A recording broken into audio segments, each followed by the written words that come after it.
प्रश्नोत्तर प्रारूप।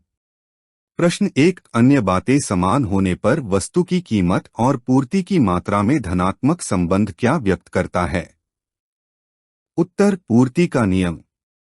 प्रश्न दो, वस्तु की उस मात्रा को क्या कहते हैं जिसमें विक्रेता निश्चित समय, बाजार और कीमत पर बेचने को तैयार है? उत्तर, पूर्ति। प्रश्न तीन, जब किसी वस्तु की कीमत में 40% की वृद्धि हो परंतु पूर्ति में केवल 15% की वृद्धि हो तो ऐसी वस्तु की पूर्ति की लोच क्या होगी? उत्तर, बेलोचदार। प्रश्न चार, जब पूर्ति वक्र अक्ष के समानांतर होता है तब पूर्ति की लोच क्या होगी? उत्तर, पूर्ण लोचदार, अनंत। प्रश्न पाँच, उत्पादन के साधनों की कीमत बढ़ने पर पूर्ति वक्र किस ओर शिफ्ट होता है? उत्तर, बाईं ओर। प्रश्न 6, संतुलन की स्थिति को क्या कहते हैं? उत्तर, समत्व सामय। प्रश्न 7, कर की मात्रा बढ़ने पर पूर्ति पर क्या प्रभाव पड़ता है? उत्तर, पूर्ति कम हो जाती है। प्रश्न 8, पूर्ति वक्र का ढलान कैसा होता है? उत्तर, धनात्मक।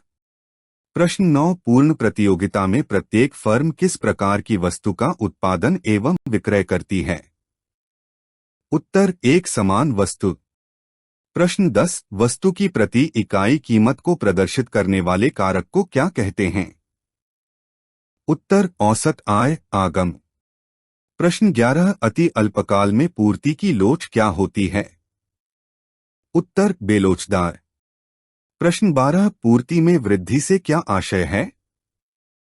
उत्तर, वस्तु की कीमत में कोई परिवर्तन नहीं होने पर अन्य कारकों में परिवर्तन के कारण पूर्ति में वृद्धि को पूर्ति में वृद्धि कहते हैं। प्रश्नोत्तर प्रारूप। प्रश्न 13, संप्राप्ति का अर्थ क्या है? उत्तर, वस्तु को जब बाजार में भेजा जाता है तो जो राशि प्राप्त होती है उसे संप्राप्ति कहते हैं। सूत्र, संप्राप्ति वस्तु का मूल्य, वस्तु की मात्रा। प्रश्न 14, सामान्य लाभ किसे कहते हैं? उत्तर, जब आगम और लागत बराबर होती है तो इसे सामान्य लाभ कहते हैं। सूत्र, सामान्य लाभ आगम लागत। उदाहरण, आगम लागत 10, सामान्य लाभ 10 से 10 शून्य। प्रश्न 15, असामान्य लाभ किसे कहते हैं? उत्तर, जब आगम लागत से अधिक होती है तो इसे असामान्य लाभ कहते हैं। सूत्र, असामान्य लाभ आगम लागत।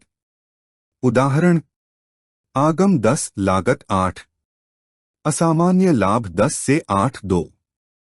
प्रश्न 15, हानि किसे कहते हैं? उत्तर, जब आगम लागत से कम होती है तो इसे हानि कहते हैं। सूत्र, हानि आगम लागत। उदाहरण, आगम 8, लागत 10, हानि 8 से 10 - 2।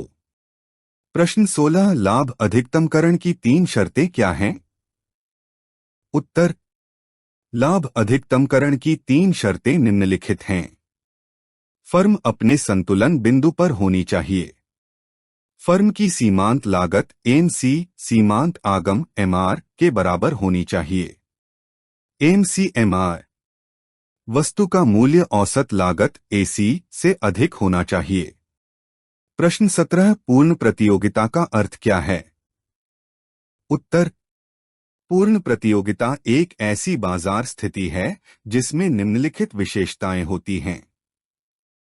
अनेक क्रेता और विक्रेता का होना, इस बाजार में अनेकों क्रेता और विक्रेता होते हैं। एक समान वस्तु बेचना, इस बाजार में वस्तु का रंग, आकार और गुण सभी समान होते हैं। एक ही कीमत पर वस्तु बेचना, सभी विक्रेता वस्तुओं को एक समान कीमत पर बेचते हैं।